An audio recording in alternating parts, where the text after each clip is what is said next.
This happened last year, a few days before Christmas. My wife, Julia, and I had to take a last-minute trip to the mall to buy decors and dinner supplies with our son, Danny. The mall was getting crowded each second. I told Danny to keep by my side, but a few seconds later, when I looked down, my son was nowhere to be found. We tore through every store, screaming his name. Dread coiled in my gut. Julia started crying. We were talking to the mall security to help us find Danny when we heard an announcement from their office. "Attention shoppers, one of our security personnel has been found dead in the men's restroom. Please remain calm and stay inside the building." Suddenly, one security personnel showed us footage of another security guy leading Danny by the hand toward the back hallways. "There, that's our son! Call your security guy!" I watched the guard's face turn pale. He said the man in the footage was not their coworker. The uniform he's wearing actually belonged to the dead guy found in the bathroom. Julia broke down crying on the floor. My son's helpless, innocent face flashed right in front of my eyes. "The cops will be here any minute, sir." But I didn't wait. I ran. "Sir, wait! He might have a weapon!" I didn't care. That was my Danny back there. I pushed through the employees-only door and into a narrow concrete hallway. Spotlights were strung along the ceiling, half burnt out, throwing jumpy shadows that moved when I did. I ran past storage rooms full of boxes, and I could hear Danny screaming, "Dad! Dad!" I followed his voice and burst through the door into a big storage room. The man was holding Danny off the ground. His one arm was locked around his chest, the other pointed a knife at him. Danny's little feet kicked weakly. His face was red from crying. "Stay back!" he warned. "Let him go!" I could barely get the words out. "He's only 6. Please!" "I don't care. He's my key to get out of this mall without any trouble from the cops." Danny was crying, shaking really badly. His little hands were stretched towards me. I knew my one wrong move could cost my son's life, so I had to be smart. I raised my arms up in surrender and said, "Look, you want to get out of here, right? I'll help you. Just let him go and hold me hostage. I promise I'll cooperate." The man scratched his head with the knife, then looked at Danny and back at me. "Is this some trick you're trying to play? Because if so, I'll shoot." "No! Take me, let him go. Look, the cops are coming. You've got to listen to me, now." My words convinced him, and he let Danny go. He ran towards me with little steps, and I hugged him. He was crying, thinking the man could still hurt him, but I calmed him down and told him to go back to Mom. Told him that I'll be all right. But just then, I heard running footsteps coming our way. The man grabbed me by the neck and placed the knife on my forehead. The cops burst through the door. Danny was still there, calling out for me, crying. One of the cops took him into his lap, while 3 others told the man to let me go. But the man threatened them, saying if anyone tries to stop him, he'd shoot me. I told the officers to first get my kid out of there because I'm all right. When we all walked back to the mall, everyone watched me and the guy with fear and suspense in their eyes.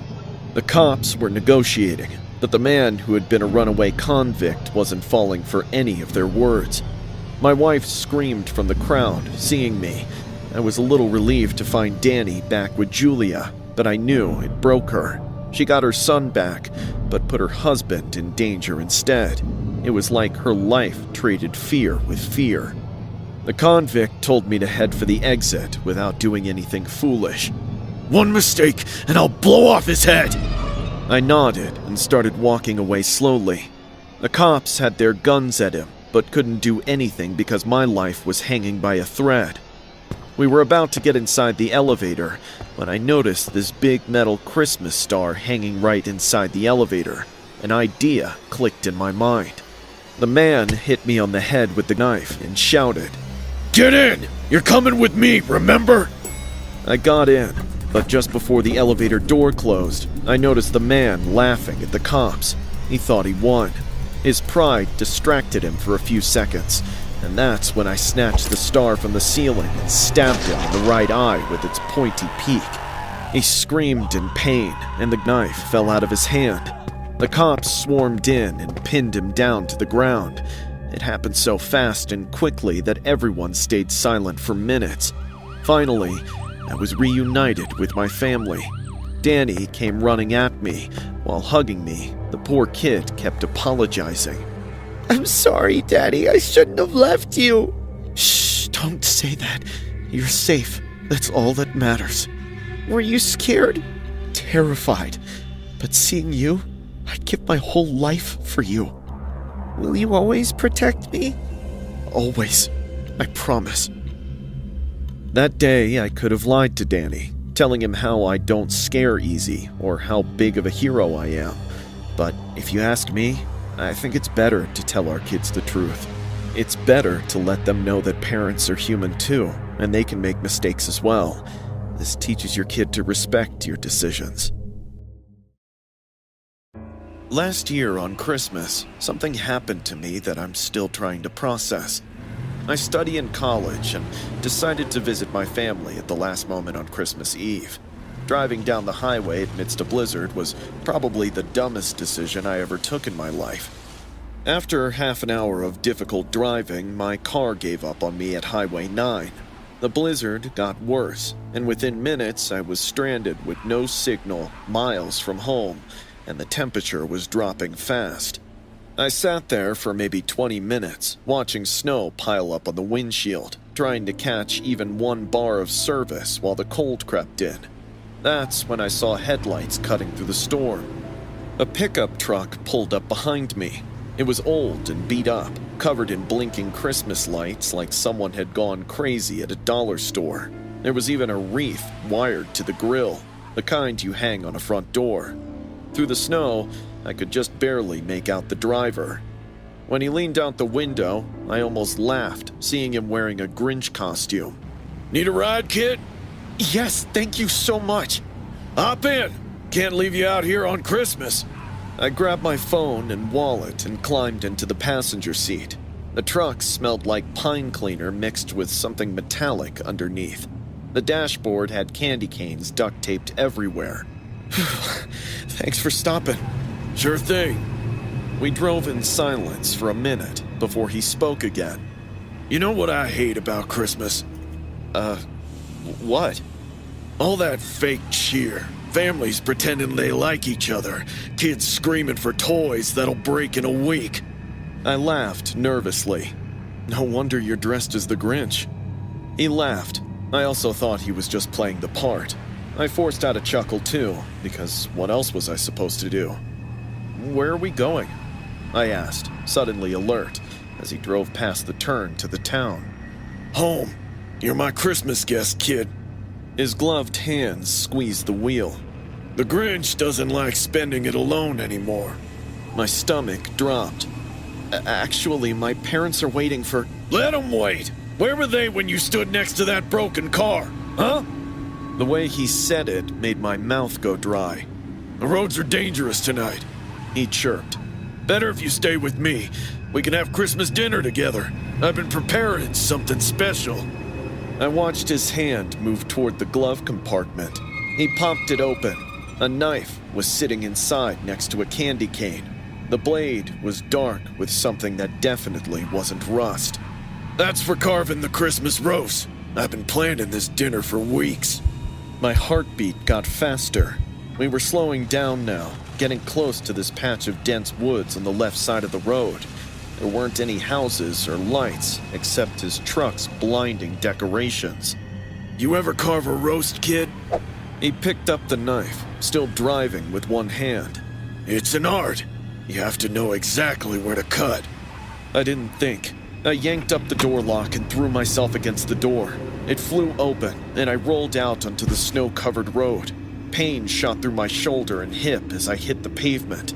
The truck's brake lights went red. I got to my feet and ran toward the tree line. I heard the truck's engine rev behind me. I looked back and saw it reversing. He was coming back. I ran into the woods, grimacing every time the branches whipped my face. The snow was knee-deep, and every step felt impossible, and I could hear the truck's engine getting louder. Then, the headlights hit me. He'd driven off the road and was crashing through the trees after me. The Christmas lights blinked like crazy as the truck bounced over roots and rocks. I cut left hard. The truck tried to follow, but clipped a tree. I didn't stop to check and kept running. My lungs burned from the cold air. The truck was catching up. I could hear him laughing over the engine. The bumper was maybe 10 feet behind me when my foot caught a root hidden under the snow. I went down, face first, into a drift. I rolled onto my back just in time to see the truck's grill coming right at me. The truck was maybe 3 feet away when sirens went off from somewhere close. Red and blue lights flashed through the trees. The truck slammed on its brakes, skidded in the snow, and stopped inches from my legs. Through the windshield, I could see him staring at me. Before driving away in the opposite direction, he put out his head from the window and yelled, "Merry Christmas! Enjoy it while you still can!" I just lay there in the snow for God knows how long. Then I heard sirens in the distance. A highway patrol SUV came through the trees. The spotlight swept across me. The officer jumped out. "You okay, kid? We got a call about a vehicle driving erratically." "He tried to kill me." I couldn't stop shaking. "He was wearing a Grinch costume, and he had a knife." They found my car where I'd left it, covered in snow. Found tire tracks leading into the woods, but the truck was gone. The officers said they'd been patrolling nearby after reports of a decorated truck driving recklessly. They never found him, despite countless reports from other drivers who said a truck covered in Christmas lights had followed them for miles before turning off. They never found the knife, the costume, or any proof he'd existed at all, except for the tire tracks and my bruises. I don't drive on Christmas Eve anymore. Don't even like seeing Christmas lights on cars. And every time I see someone in a Grinch costume, even at a mall with kids around, I leave. Because I know he's still out there somewhere, driving that beat-up truck with its blinking lights, looking for Christmas guests who won't make it home. I grew up bouncing between foster homes, so when I finally got my nursing certificate at 26, working at Meadowbrook Senior Living felt just right. I knew what it was like to have nobody, and I wanted to be there for people who did. Most of the residents were sweet. Some got a little confused at times, but they laughed and lived, except for Bob. He was 68 and usually kept to himself. His file mentioned occasional psychotic episodes, but the few times I'd looked after him, he seemed fine. At Christmas Eve, Marion, the activities director, had organized a party. Each resident's family had sent gifts, and we were all gathered in the common room passing them out. It was supposed to lift spirits during the holidays. The party started at 6. The residents sat in a circle, passing gifts and laughing along to an old Bing Crosby track playing through the speakers. Bob sat across from me, still as stone, with a faint smile on his face that didn't quite reach his eyes. Mrs. Patterson opened hers first. Her daughter had sent a nice scarf. Mr. Rodriguez got slippers. Rena's uncle had sent her books and candy. Nearly everyone got thoughtful presents. Then, Marion handed Bob his gift. It was a small box wrapped in red paper with a gold bow. His hand shook as he took it. He peeled back the paper slowly, like he already knew what was inside and was dreading it. When he lifted the lid, his whole expression shifted. Inside was a man's leather belt. It was flashy and looked expensive. For a few seconds, Bob just stared at the belt like it was a snake curled up in that box. Then, he screamed and threw the box across the room. "Bob!" Marion shouted, but he wasn't hearing anything. He grabbed one of the caregivers and shoved her so hard she hit the floor. His knees pinned her down as his hands locked around her throat. All the while, he kept screaming. It took 3 of us to pull him off. Even then, he kept thrashing, trying to get back to her. Marion had to call for the sedative. They dragged him to his room after that. The party was over. Everyone was shaken.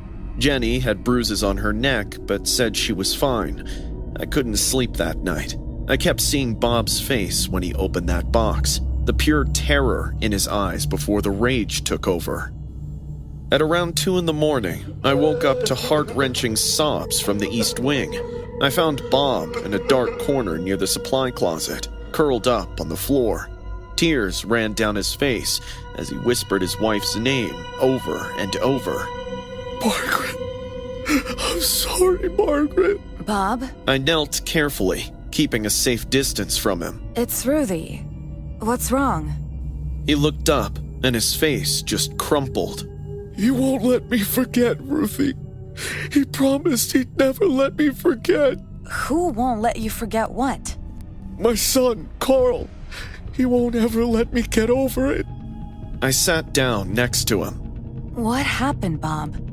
He rocked back and forth, arms wrapped around himself. The cardiac arrest took Margaret 3 years ago. She was the only good thing in my life. And when she went, He swallowed hard. Carl got worse. Worse how? Boy was trouble since he could walk. Ran with the wrong crowd. Drank young. He stole from me more than once. Margaret always took his side, said he'd grow out of it. After she passed, there was no one left to pull him back. My stomach tightened. He cleaned out my savings on booze and cards. When I tried to stop him, Bob's voice went low, almost a whisper. he turned mean, started using his belt on me. I felt sick. He'd come over drunk, drag me out of bed and beat me with it. Said I deserved it for being a terrible father, for not giving him enough money, for still being alive when his mother wasn't. Tears were streaming down Bob's face now.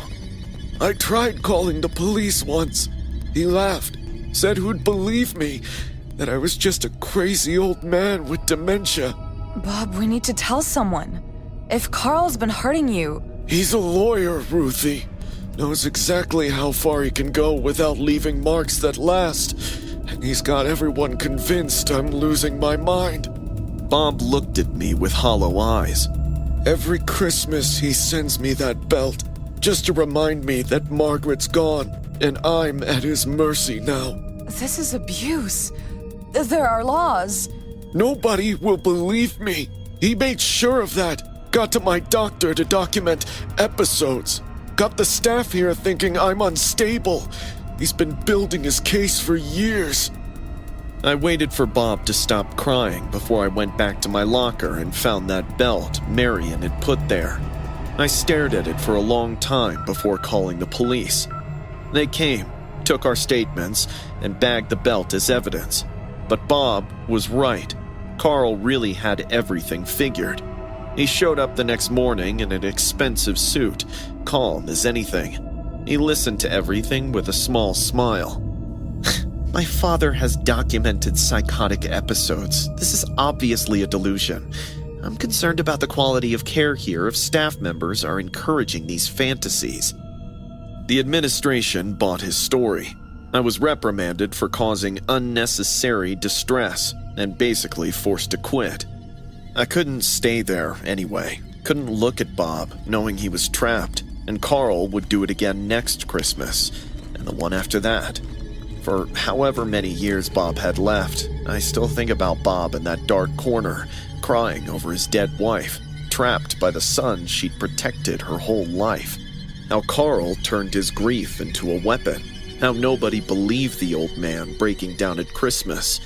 Sometimes, the real monsters wear expensive suits and know exactly which laws protect them.